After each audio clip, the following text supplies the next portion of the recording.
This program is brought to you by Emory University.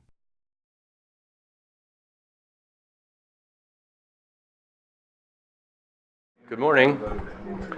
Welcome to our first cardiovascular grand rounds of the academic year. I just want to start out by reminding everyone that an important part of this, of course, is the personal attendance and the online attendance live, but we just to let you know how the rounds reach out beyond sort of the real-time viewing.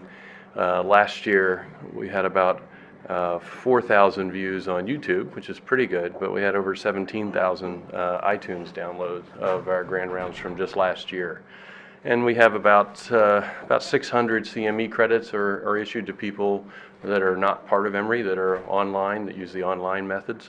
So that's been a very popular way, and that continues to grow.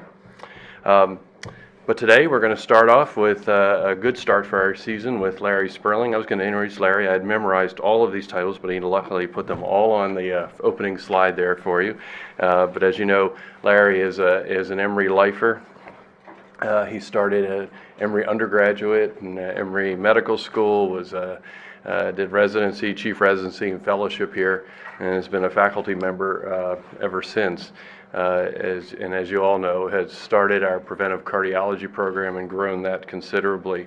And as you can see, he's very involved nationally and internationally. He's president of the American Society of Preventive Cardiology. This is your last year? Last week. He's getting ready to take that off, I bet. Save a few more miles in the air. But very involved in the cardiometabolic working group for the ACC. And we welcome Larry. He's going to tell us about preventive cardiology and the future of medicine, cardiovascular medicine. Well, thank you, Bob, and it's an honor to present this morning and start off our Grand Round season. I am going to talk to you about preventive cardiology and the future of cardiovascular medicine and highlight opportunities for improvement. As mentioned, it's my last week as president of the American Society for Preventive Cardiology. It's been quite an adventure for the past 2 years. Traveled to every continent except for Antarctica, and I'd like to share with you what's going on nationally and globally related to cardiovascular prevention.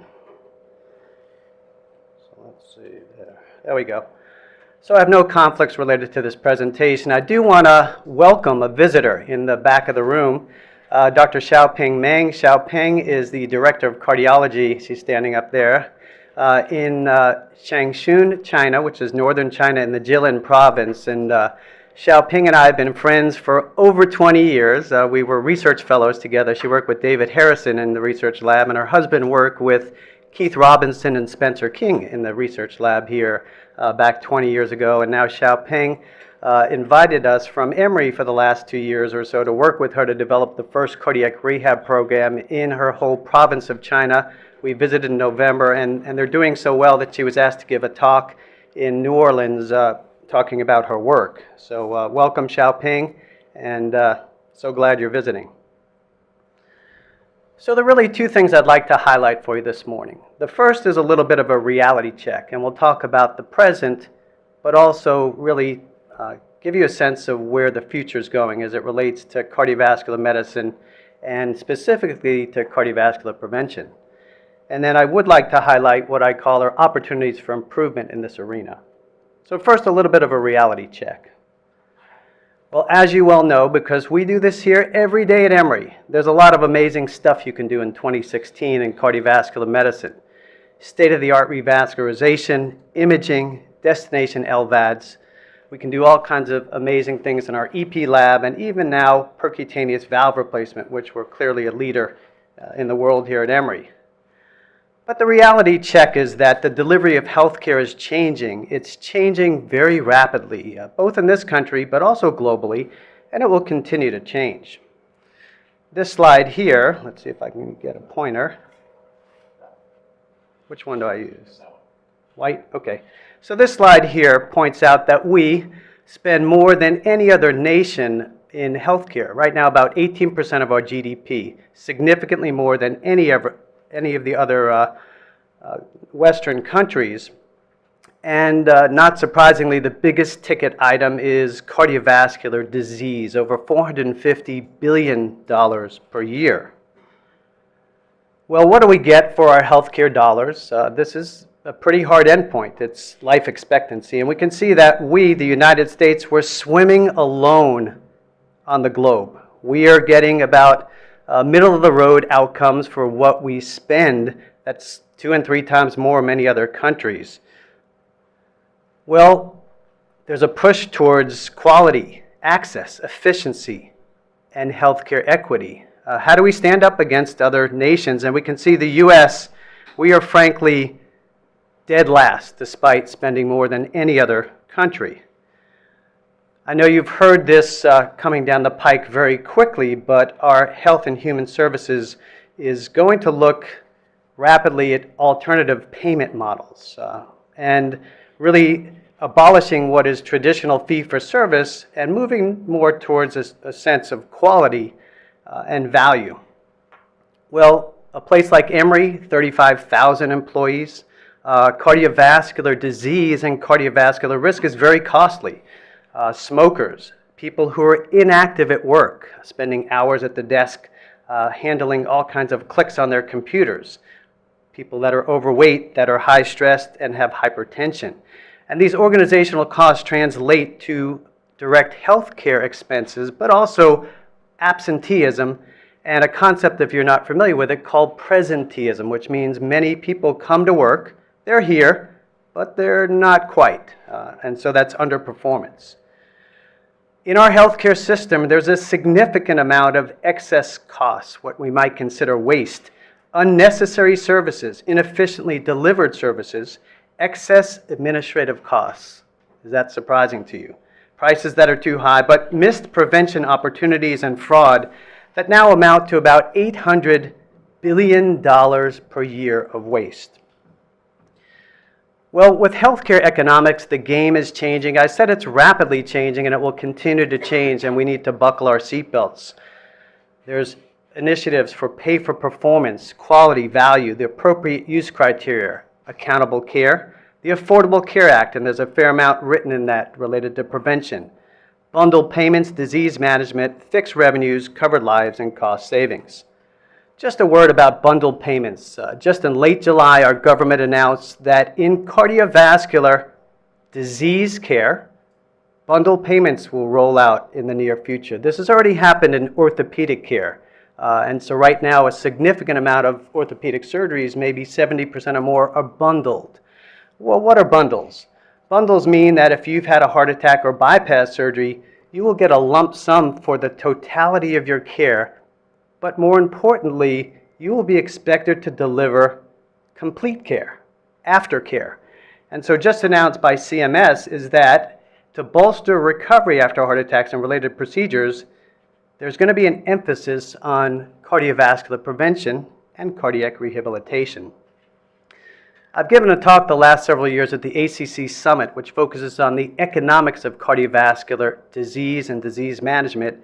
And this is the pyramid of cardiovascular economics that we utilize today. And you can see prevention's kind of the bottom of the barrel. It's kind of the gum at the bottom of the shoe. And we get excited now when our volumes go up in surgery and ICD and PCI. Well, envision this pyramid slowly turning. And someday this pyramid may be standing on its head. Well, the game is also changing related to epidemiology, both in this country, but also globally. This is a slide from a paper from Venkat Narayan in our School of Public Health, Global Health. And a decade ago, Venkat pointed out that our children in this country are at significant risk for diabetes, anywhere between 30 to 50% of developing diabetes. And there are definite differences related to gender and ethnicity. Well, we are able to, in this country, look at geographic trends for disease and risk. That's called geomapping. We can find hotspots, both in states, but also even in a place like Georgia through zip code analyses. And we know that health and risk for disease varies at a very local level. This is from the National Minority Quality Forum. It's the National Health Index and Profile of Diabetes, and you can see this red hotspot, as we would expect in the southern states, so what's also the stroke belt and the diabetes belt of the U.S. Well, just to hit home how health and determinants of health vary very locally. This is Atlanta, Georgia.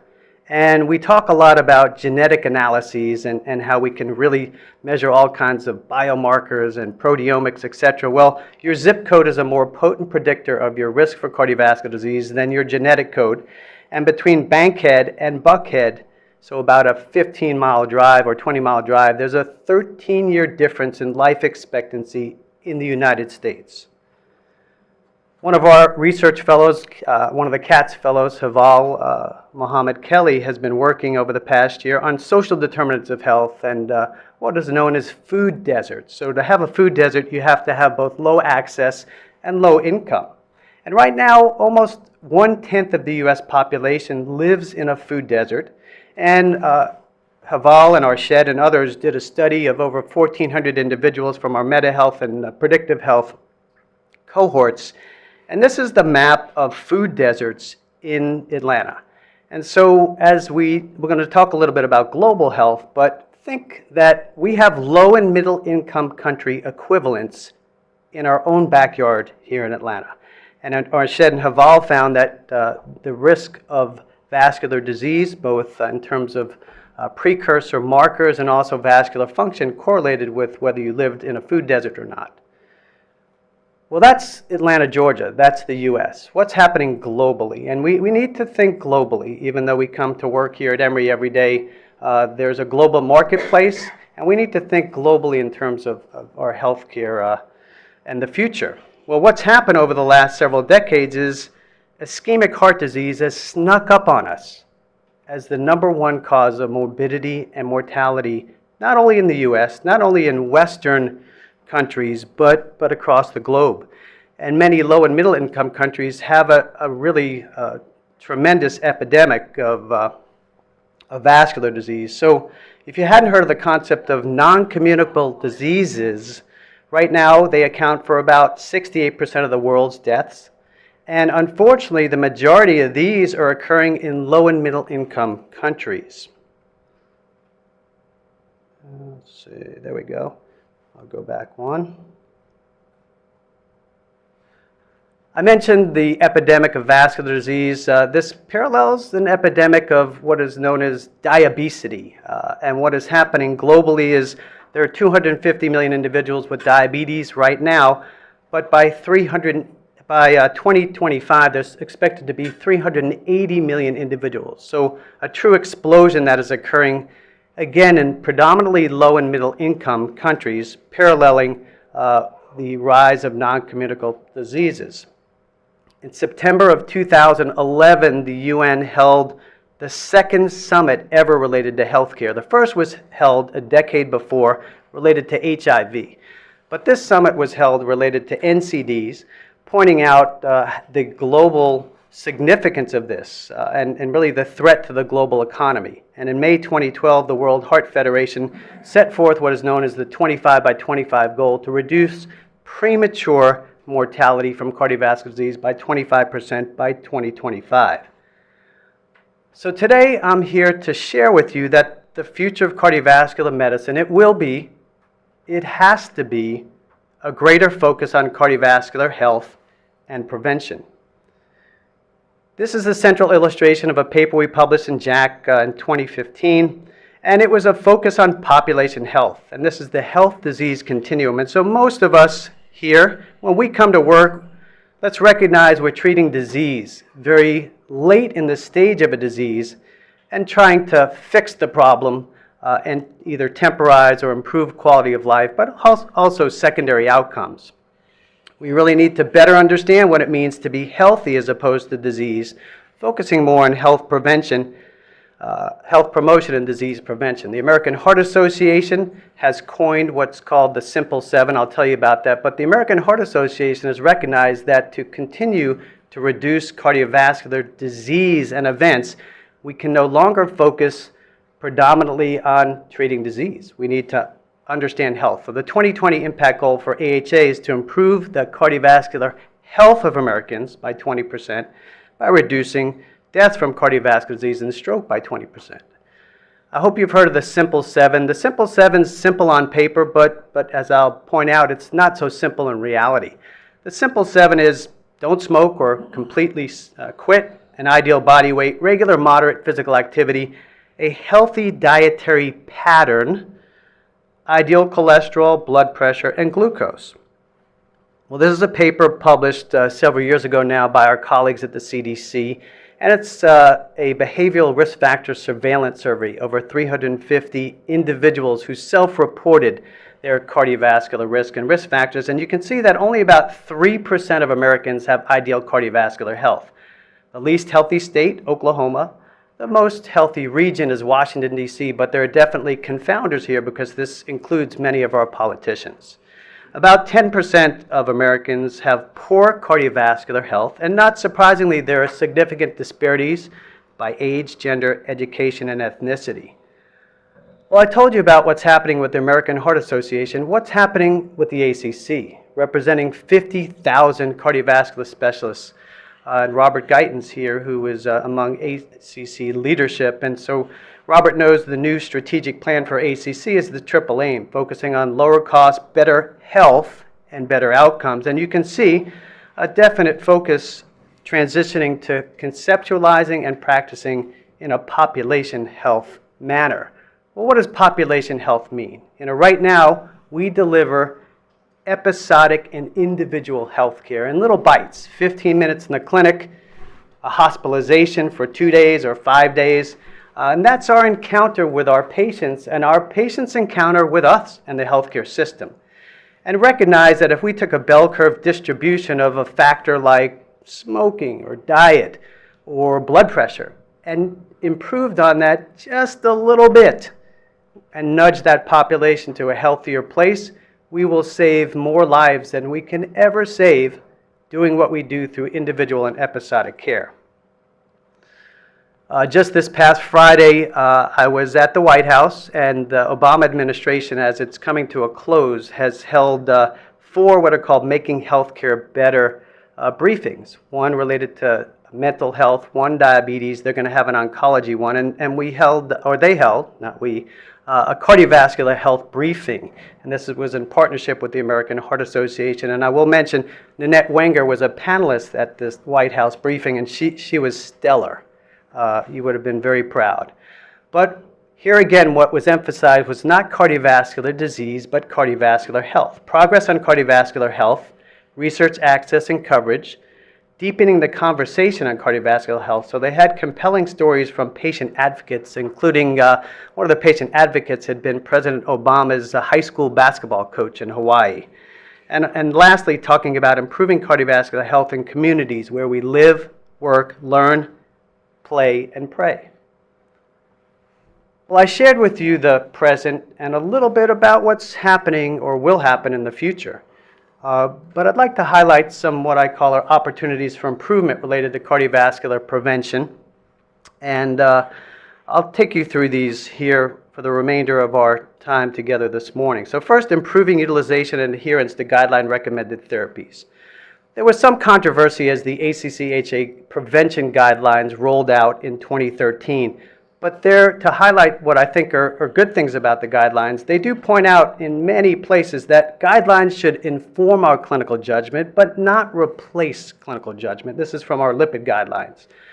What's new in the lipid guidelines? There are now 4 statin benefit groups. I'm going to point those out to you here shortly. And now, as opposed to a specific numerical LDL target or goal, we're focusing on high-intensity, moderate-intensity statins for patients at appropriate risks.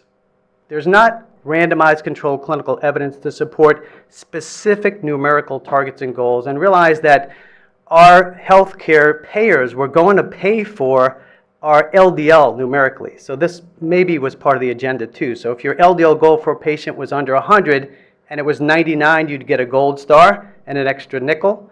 And if it was 105, you'd get dinged. And that doesn't make a lot of sense, either by science or by healthcare economics. And so the focus is on appropriate use. This is where you will have, really the dollars will be tied to appropriate use for patients at risk.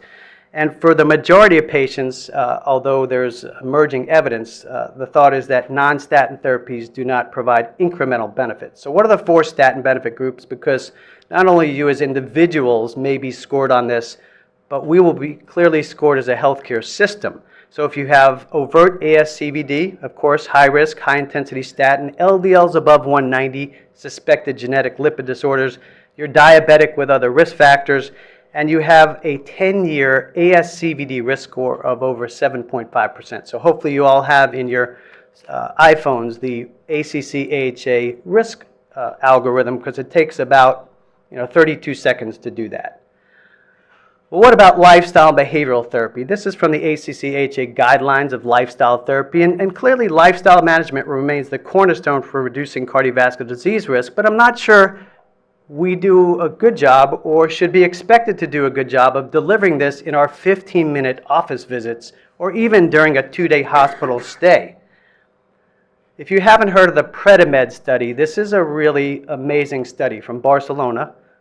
7,500 individuals with high risk for cardiovascular disease randomized to a control low-fat diet, a Mediterranean dietary pattern with tree nut supplements, and a Mediterranean diet with extra virgin olive oil. And the Data Safety and Monitoring Board stopped this diet study early because they thought it was unethical.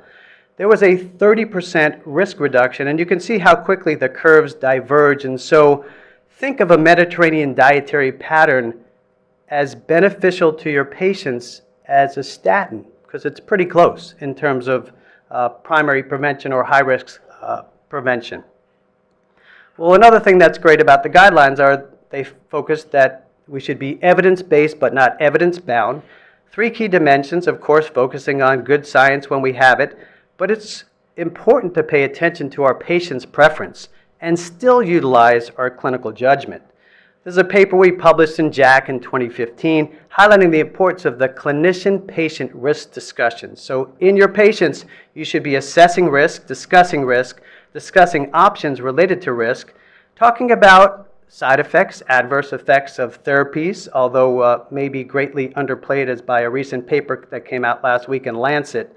Discuss patients' questions, values, and preferences, and really it should be a team approach to cardiovascular disease prevention. Well, despite the guidelines I highlighted with you, this is a paper published by Tom Maddox from the Pinnacle Registry, 1.5 million cardiovascular patients in America. So here are those 4 groups: ASCVD, diabetes, LDL above 190, 10-year risk above 7.5%. And these are from cardiovascular practices, real-time data, and between 30 to 35% of patients out there in cardiovascular practices are not even on a statin, yet alone a high-intensity or moderate-intensity statin. Just 2 weeks ago in JACC, this paper was published that points out the importance of medication adherence. We greatly underestimate whether our patients are taking their medicines or not. We think we're doing a good job in the clinic, we med-rec in the hospital, we're checking the boxes. That's a start, but if patients don't take their medicines, that's really not delivering comprehensive care. And you can see this paper demonstrates a direct relationship between adherence and outcomes, mortality, morbidity, and rehospitalization. That's what we're going to be graded on. This paper we published in JACC along with Valentin Fuster highlights the challenges to utilization and adherence of guideline-recommended therapies. There are clearly provider-related challenges, and there are potential solutions like decision support tools, team-based care. There are patient-related challenges and potential solutions such as smartphone reminder applications, but I think the biggest win will be related to healthcare system challenges and potential solutions. Well, another area for improvement clearly is utilization of cardiac rehabilitation and comprehensive cardiovascular risk reduction. We published this paper in JACC, and it was called Cardiac Rehab and Risk Reduction, Time to Rebrand and Reinvigorate. Why? Because most cardiovascular specialists don't understand the importance of cardiac rehab. Even what is cardiac rehab? It is not an exercise program. Cardiac rehab is a comprehensive program, and you can see the elements, the core components of it here. It is team-based care. It is focused on all the metrics we should be trying to achieve in terms of quality of care, outcomes, patient satisfaction. This is the pyramid of cardiovascular prevention, and at the base of that is risk factors and subclinical disease, but you all are here at the tip of the pyramid, what's called secondary prevention. Well, if we look at what's happening with cardiac rehab in this country, this again is from the Pinnacle Registry, 1.4 million real patients in cardiology in America. Referral rates, that doesn't mean enrollment rates, participation rates, and completion rates, because every one of these steps translates to outcomes. But enrollment rates or referral rates are, actually referral rates only are 60%, and there are some programs that are poor referrers, some that are excellent. And this is unfortunately a quality of care step that's often missed and has to do with prioritization of resources, although not a big ticket item in the big scope of cardiovascular care. But clearly there are system-based solutions. What are the benefits of cardiac rehab? A reduction in mortality, morbidity, dose-dependent reduction in mortality, reduction in hospitalization. You've heard that before. That's going to be tied to healthcare dollars. It's a Class 1 recommendation. It's a quality of care metric. And the future is we won't deliver cardiac rehab the way we do or try to do today. It'll be more home-based, related to e-health, m-health, and hybrid models, meaning somebody won't have to get in their car, drive an hour and a half to Atlanta from a suburb to spend 2 hours in cardiac rehab. Most of it, if you're low risk or low to intermediate risk, will be at home or in a community center, and maybe once in a while you'll check in. And you may check in from a distance or you may check in physically. These models already are happening all over the world. What's preventing this from happening in our country is the reimbursement model, and this is going to change.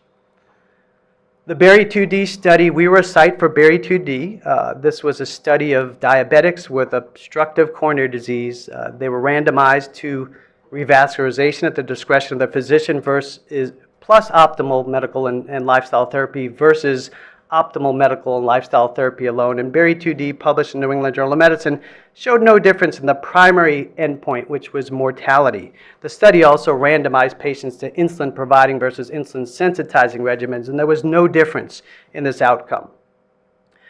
Well, as part of the Berry 2D risk factor group, what we undertook was looking at 7 metrics, simple risk factors, and to see how, if patients achieve these risk factors, and also optimally, how did they do in terms of the primary outcome? And we published this paper in JACC looking at comprehensive cardiovascular risk factor control.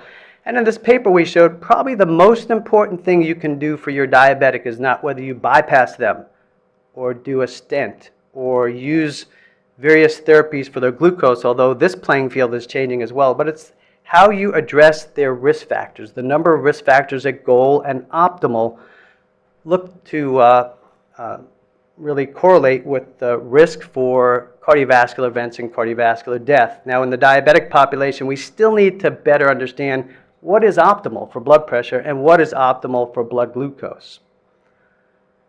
An area for improvement is identification and treatment of familial hypercholesterolemia. How many of you have seen a patient with familial hypercholesterolemia?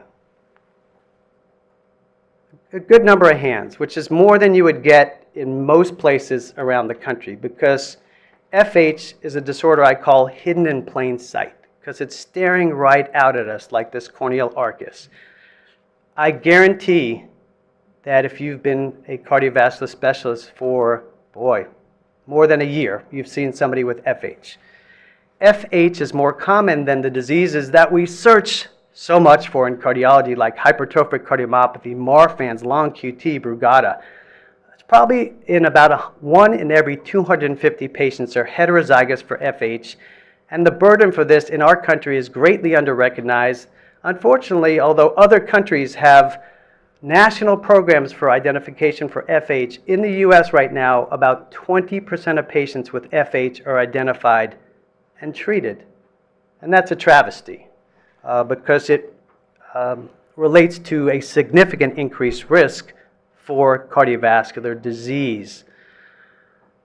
Other opportunities for improvement. This is an exciting area, and Emory clearly is a leader in this, as taking basic science and translational work and bringing it to our patients. It's improving the treatment of atherosclerosis, and really the history of Emory's basic science has led to many discoveries and ways of thinking about the treatment of atherosclerosis that we use today.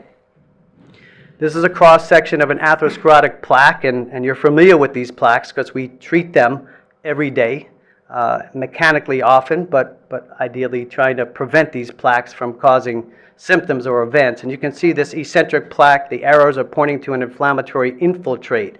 Well, what's happening? We are now in a state of treatment patterns where we're addressing care through the development of biologics.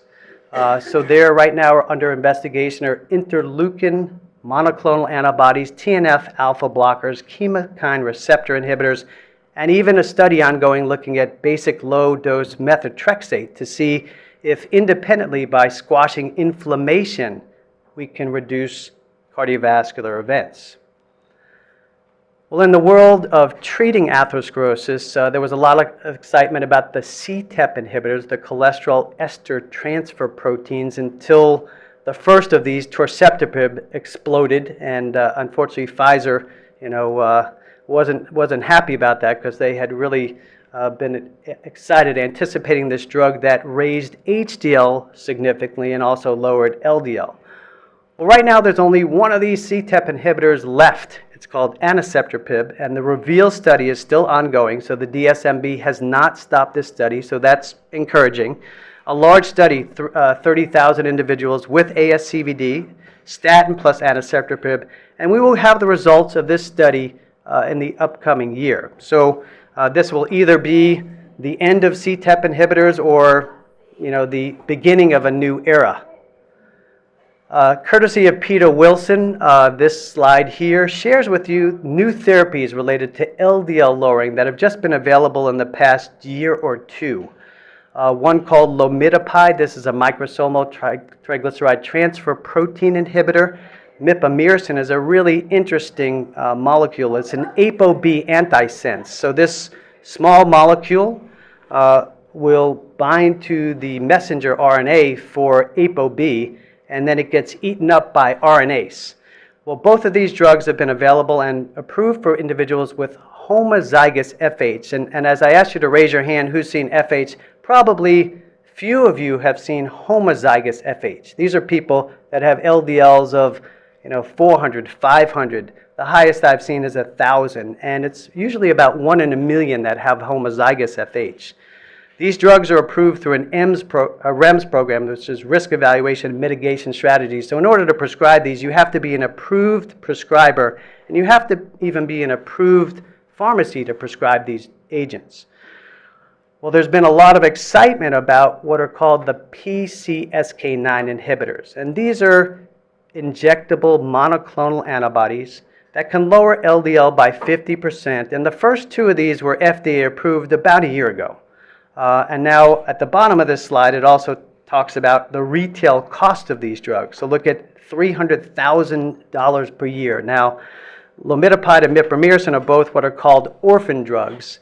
But the PCSK9s, there's a lot been out in the press and in the medical literature about can we afford the PCSK9 inhibitors, because their retail price is $14,000 a year, although we've used this class of agents in over 100 patients in our cardiovascular prevention center, and the patients, for the most part, are not paying retail.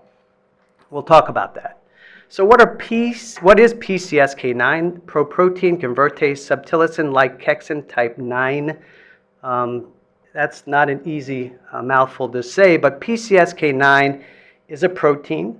It's a protease. It's involved in the turnover of LDL receptors, and so this cartoon really depicts PCSK9, which binds to the LDL receptor complex, and normally that complex is turned over periodically through clathrin-coated vesicles and lysosomes.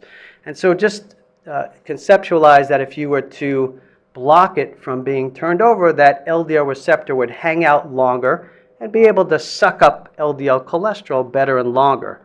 Unfortunately, people with homozygous FH either have almost absent LDL receptors or severely dysfunctional LDL receptors. So this class of medicines isn't, gangbusters if you have homozygous FH, but that's a rare condition. The PCSK9 inhibitors are an amazing example of how we can discover and take discovery to patient care in a short period of time. And we'll see this theme happening more and more in the future of cardiovascular medicine and the future of cardiovascular prevention. So in 2003, we had never heard of PCSK9, but through identification of individuals with gain of function and loss of function mutations, this protein was identified, taken through the path of development, science, and clinical trials, and FDA approved just last summer. There are two of these agents that are approved, alirocumab and evolocumab, and so if you can't say those, that's a mouthful. I just refer to it as AMAB and EMAB. AMAB is FDA approved for heterozygous FH, or if you have clinical ASCVD and you require additional LDL lowering. These are sub-Q agents. The patients learn how to self-administer every 2 weeks. And EMAB is also approved for homozygous FH and has a once-a-month delivery. Why is there all this excitement about the PCSK9 inhibitors? Because already this is a meta-analysis of over 10,000 patients, 24 trials, and these agents appear to reduce LDL 50% beyond wherever you start. So if you start at baseline, or if you start after a statin, or after you start after 3 drugs or 4 drugs, your LDL will drop another 50%. There's also excitement because this meta-analysis shows trends towards a 50% reduction in mortality and really no significant increase in AEs. There are several large clinical outcome studies that will tell us about the future of PCSK9 inhibitors. The Odyssey outcomes in AMAB, the SPIRE study, and we were a site for SPIRE here at Emory, but SPIRE has now completed enrollment, so we can no longer enroll into SPIRE, but that's with the third of the PCSK9 inhibitors. You can call it BMAB, but if you can pronounce bococizumab. And then EMAB, the studies are FOURIER, which will probably be the first clinical trial to come out, 22,000 individuals with vascular disease. And then GLAGOV is being, Steve Nissen's the PI, and here looking at IVUS, intravascular events. Well, there were 2 studies published in the New England Journal of Medicine that really highlighted the promise of PCSK9 inhibitors. One from the Osler study regimen and the other from Odyssey. And you can see the 50% event reduction, but I just want you to be a little bit cautious because here, look at the event rates. The event rates are quite low in this population. And so although we should be excited, I think we should still be cautiously optimistic until the randomized controlled clinical studies are fully vetted. This is just a slide of me holding the 2 pins, if you call them, the delivery systems for PCSK9 inhibitors. They're biologics. What we do is we fill out our paperwork, and you have to be really, really diligent about specifying the indications for the drug. So if the patient has suspected FH, spell it out all over the chart. If they're statin intolerant, don't just say statin intolerant. List the drugs and the doses and the side effects. And if they have vascular disease, splatter it all over the chart. Put it in their face. So fill it out to the best of your abilities. The patient fills out their part. That includes information including their own economics. And then that is reviewed by the companies that make the drugs and the insurance companies. And we've had to push hard and keep at it, but we've had really good success getting these approved. Most of the times patients get a bridge for free, which is pretty unbelievable. It's sent to their home in a little cooler. They store it in their fridge. They defrost it to room temperature, and then they inject it in their arm, their leg, their belly. And the major side effect is a little pain and redness at the site of injection. But otherwise, patients for the most part have done quite well. AMAB, as I said, every 2 weeks. EMAB every 2 weeks, and there's a once a month. Just to let you know, there are companies working on a once-a-year PCSK9 inhibitor, and even a group at Harvard that is right now working on a rat model where they can impact the genome. So think if you could change the genes at the time of birth or before birth and inhibit PCSK9, and so the day you're born, your LDL will be half of what it is for the rest of your life. And think about, how that might impact the risk for vascular disease. Well, these PCSK9 inhibitors are really, they're a hot topic, and they should be. But I came up with what are called PCSK9 questions. Clearly, the randomized controlled data will be important, the cost effectiveness. How widely will we use these? Will these be the mainstay of therapy after statins in patients? There is now data about the statin intolerant population, and these drugs are well tolerated and effective, but how do we even define statin intolerance? That remains a challenge. One of the side effects that has at least been looked at carefully there appears to be potential neurocognitive side effects, but these are in about 0.5 to 1% of patients. With one of the drugs, EMAB, they are looking at a specific clinical trial focusing on neurocognitive AEs. Many of these patients end up with LDL cholesterols below 30. Is that safe? So far, the data shows that it's pretty safe to have your LDL below 30, at least no different from the rest of the population. What will be the impact of our competitive marketplace, the impact on our guidelines, and then the future? Will this be a game changer as far as treating our patients?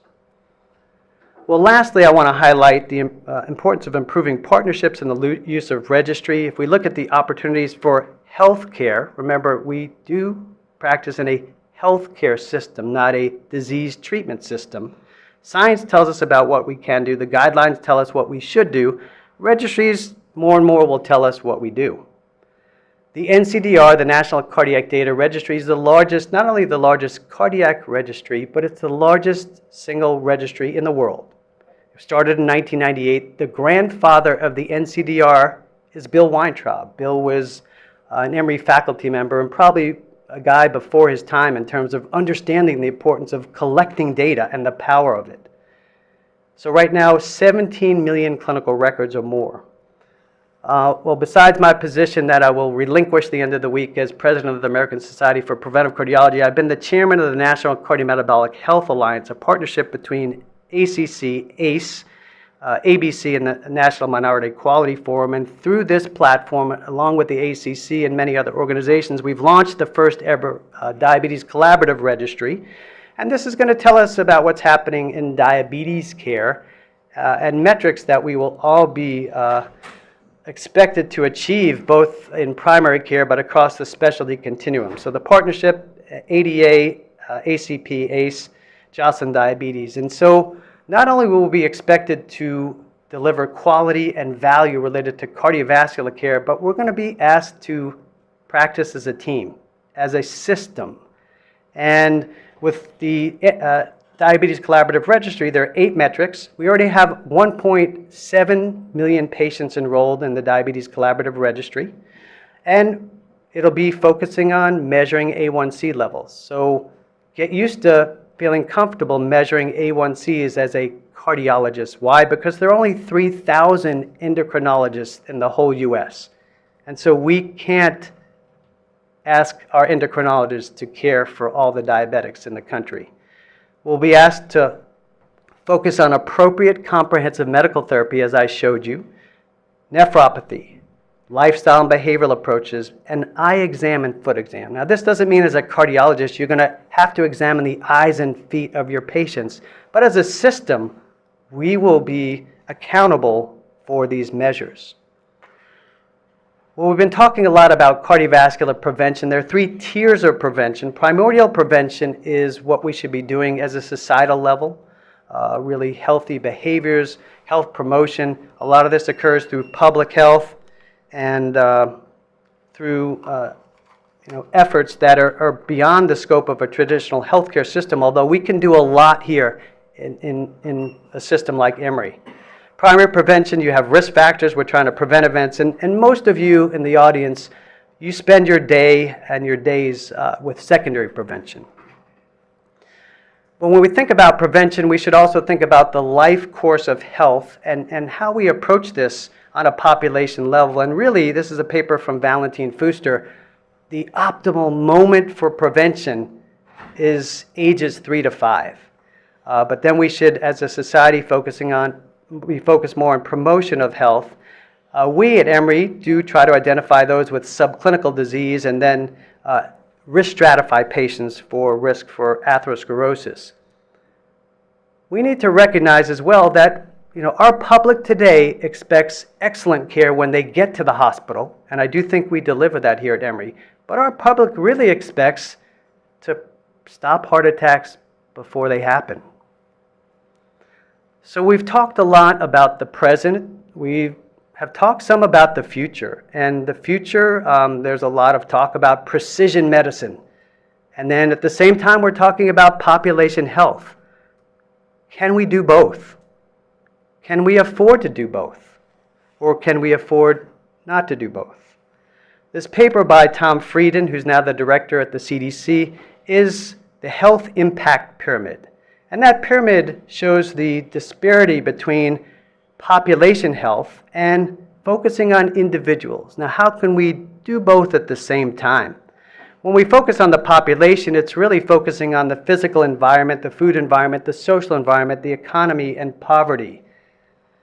And more, if we want to reduce healthcare costs and truly deliver quality and value, we will need comprehensive and complementary prevention programs focusing not just at work when we're here as cardiovascular specialists, but where we live, where we work, where we learn, and where we play. So beyond traditional healthcare, and I hope I've painted a picture that traditional healthcare is changing.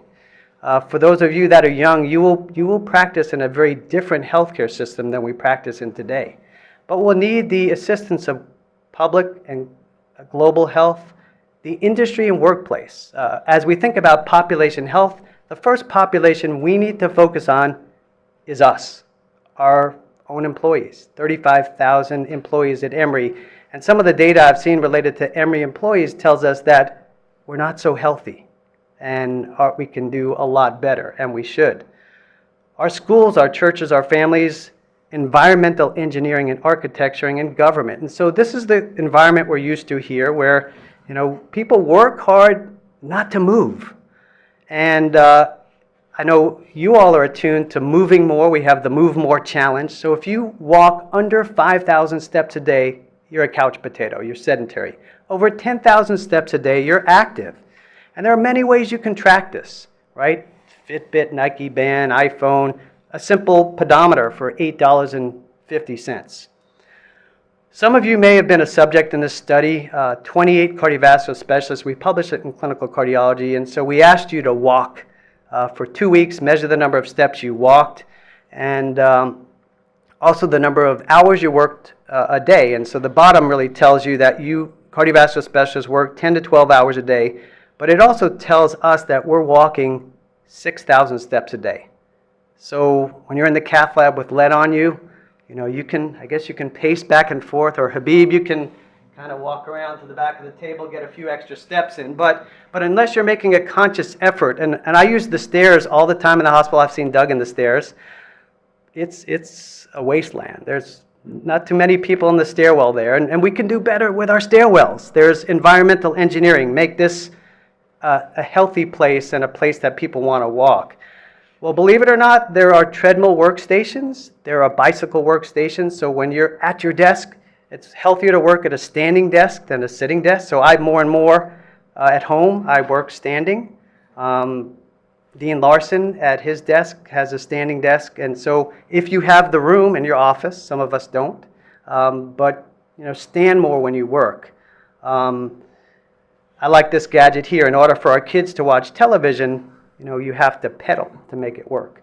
But just like the number of steps you walk is a predictor of risk, the number of hours a day we sit, and we need to be more attuned to how much we're sitting both at work and home, and how many hours we're spending on the computer sitting, because all of these play a part of risk. Well, when we think about population health, population health can be delivered on many levels, but some of it is making the healthy choice the easy choice, and also the safe choice, called the built environment. And if you say, well, we can't do this kind of stuff here at Emory, we're about treating patients when they're ill, we can absolutely make our healthcare system a place of health. When you walk in the door as a staff, as a faculty, as a student, as a patient or a visitor, you should come into a place of health. And we can do this. We can make this a healthy environment and make it easy to use. But here's a good example. This is from Jeff Copeland. Jeff let me borrow these slides. Jeff was former head of the CDC. So this is a usual intersection in South Florida, right? Doesn't look too appetizing for anything other than driving your car back and forth. In fact, it doesn't look very safe. But by a really small investment, you can create an environment where it's conducive to walk and bike. And Atlanta's beginning to do this. And people, the next generations, want this way of living. In our country, and really this is recognized across the world, of how well we are doing in reducing the risk and rates of CHD. And this paper published by Ford in New England Journal of Medicine in 2007 said that over the past several decades, there's been 350,000 less deaths per year related to vascular disease. And if you ask yourself why, despite increase in obesity and diabetes, I went ahead and did the math with you here as far as risk factor control treatments, and really about 84% of the fall of CHD is due to cardiovascular prevention.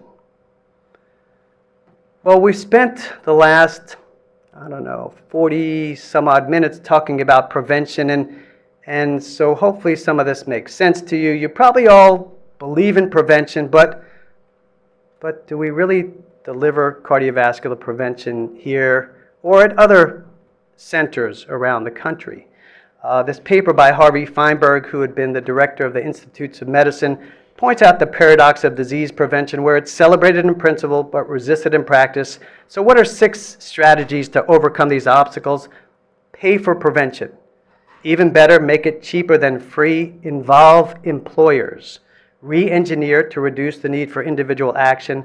Use policy, like it or not, to help make the right choices easier. And then multiple channels to educate, reframe, and elicit positive change. I want to finish up about talking about the importance of vision, partnerships, and alliances. We ran, and I was the co-chair of the first ever cardiometabolic think tank in the U.S. at the Heart House, over 20 organizations, June of 2014. And we were able to come up with what is called the Cardiometabolic Health Alliance New Care Model for Metabolic Syndrome. If I ask you to raise your hand if you've seen patients with the metabolic syndrome, I hope everybody's going to raise both hands, because by definition, 30% of Americans have the metabolic syndrome, 40 to 45% over the age of 60.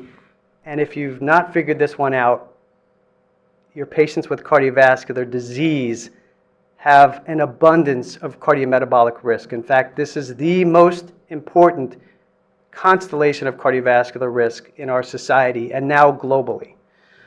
And so what we published was thinking about the stages of cardiometabolic risk and tying these stages with approach to care, not just on an individual healthcare practitioner level or a system level, but even in a population health approach. So stage A, you're at risk. But risk could be genes, could be environment, could be behavior. Stage B, you're starting to develop the syndrome, but not detected yet. Stage C is you have the syndrome, which I think we underdiagnose this or talk about it with our patients, but I say, look, you've got the genes for diabetes, you've got risk for heart disease. The good news is the first approach is lifestyle therapy. And this is stage C. Stage D is the cat's out of the bag. You've got the metabolic syndrome with end organ damage. That can be vascular disease, diabetes, CKD, sleep apnea, a fatty liver. But this is charging ahead in our healthcare population, and we need to really get on top of this epidemic, and this just points out that healthcare will transition from a greater degree from clinic to community, improving access, broadening of stakeholders. As president of ASPC, as I mentioned, over the last 2 years, I've been fortunate to meet with so many people, both in this country but also across the globe, every continent except for Antarctica, and we are allying ourselves and beginning to look at these challenges not just in each individual country, but as representatives across the planet. I'll leave you with, because we don't do a lot of global health understanding here when we come to work every day, but this is the World Health Organization and World Heart Federation 25 by 25 goals. So reducing alcohol use, reducing physical inactivity, sodium reduction, which our government is now charging ahead with, tobacco reduction, blood pressure reduction. The number one reason in terms of risk for vascular disease globally, the greatest population attributable risk, is related to hypertension. And really the hope is that our planet will not get any fatter by 2025. So we've talked about preventive cardiology, we've talked about the future of cardiovascular medicine, and I've left you with areas that I feel are opportunities for improvement. I'm going to use Yogi Berra, passed away last year. One of his yogiisms was, it's tough to make predictions, especially about the future. Well, I'm going to predict. The future's here. So get ready for the future. There are significant opportunities for improvement.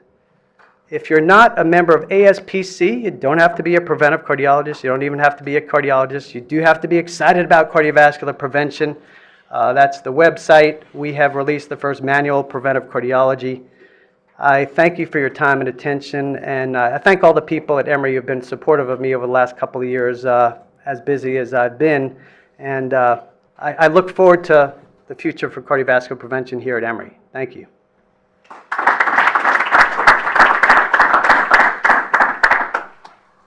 Thanks, Larry, for a great talk. We have time for a couple of questions. I'll start out with a comment. First of all, have you talked to John Lewin about the locked stairwells in Wishcab, or Maureen Halderman about the newly locked stairwells in Clinic A? So the first question by division director is a locked stairwell question, and it's a really important one. And I'll tell you, many of my friends work at the CDC, and the CDC had a locked stairwell issue. But if you look at what's happened at the CDC, or even across the street at Children's Healthcare, they're steps ahead of us in terms of developing this environment of health. And so now at the CDC, you can walk the stairwells, although you still have to go through a few checks before you get into the stairwells. I will tell you, over the years, I've met with Emory administrators about some of the things I mentioned, and I've been looked at like, yeah, okay. What would be the return on investment? The return on investment is our health, our work environment, and developing a place of health every day. And so I will tell you, I've talked with our newer administration about some of these issues, who seem to be a lot more on board and excited, and I hope to see meaningful change, or we hope to see meaningful change. Okay. So hopefully you'll be not locked out. Okay. My serious question, though, is, because I've complained about the stairwells too, is you talk about resistance to acceptance and things like that, but one of the real challenges we face is getting patients involved, and I think, sort of boots on the ground, you spend, a long time with a patient, trying to get them in cardiac rehab, get them all set up, and, the sort of just the engagement of the patient is really a challenge, and I don't know the solution to that. I mean, we send them to cardiac rehab, we emphasize things in clinic, sometimes we go over our clinic visits, on particular patients, really working hard to try to, turn the curve of that patient, but, we're overwhelmed with data about, for example, in diets, right? I mean, the adherence to almost any diet is very low in terms of weight loss reduction. I mean, how can we ever turn that around? Yeah, so what do we do? Because I think we all genuinely really care about our patients, and we want them to make helpful changes of their lifestyle, and we want them to do well. We don't want them in the hospital. We don't want them to have an MI. The challenge before us is there are many barriers related to current cardiac rehab. First of all, existence of cardiac rehab programs. In China, Xiaoping's here. Years ago, China had 20 programs. Now they have 200. But realistically, you're never going to have enough cardiac rehab programs anywhere to deliver what we just talked about today.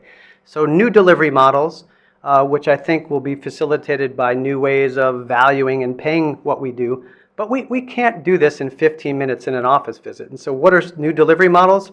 We shouldn't do this in the office visit. This will be done by non-physicians, and the most extreme is community healthcare workers. Why do patients not get engaged and involved? Well, 15 minutes of of information, information doesn't translate to meaningful, sustainable behavioral change. So a model of community healthcare workers has been used globally for HIV and TB. And so for hypertension screening or lifestyle therapy or diabetes or metabolic syndrome, this can be done through communities. And the community workers, it's called train the trainers. In 2 weeks, you can train somebody to do very basic work, and they can probably do much better than we could ever do in the clinics.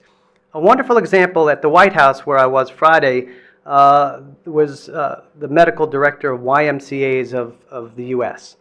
And Emory has partnered with YMCA at Winship Institute. Doug was working really hard a number of years ago to partner with YMCA related to all the things I talked about today: metabolic health, diabetes, cardiovascular health, and there were a few blocks at that time related to YMCA and to Emory. But the YMCA has validated coach approach, and so we may not do this in the office, we may do it at the YMCA, in partnership with a place like Emory. So I think, your frustration and concern is the same as all of us, is we want to do this well. We don't have the tools, and we don't have the time, and frankly, we don't have the expertise. Many of us we're not behaviorists. We are not trained to deliver care on these levels. We need people who can do it, and we need system engineers to tell us how we can do it better. Now, we'll be forced to do it better, or we will relinquish healthcare dollars. That's what the reality is. I think given the hour, maybe we'll just do questions afterwards then. So again, thanks so much, Larry. That's fantastic. The preceding program is copyrighted by Emory University.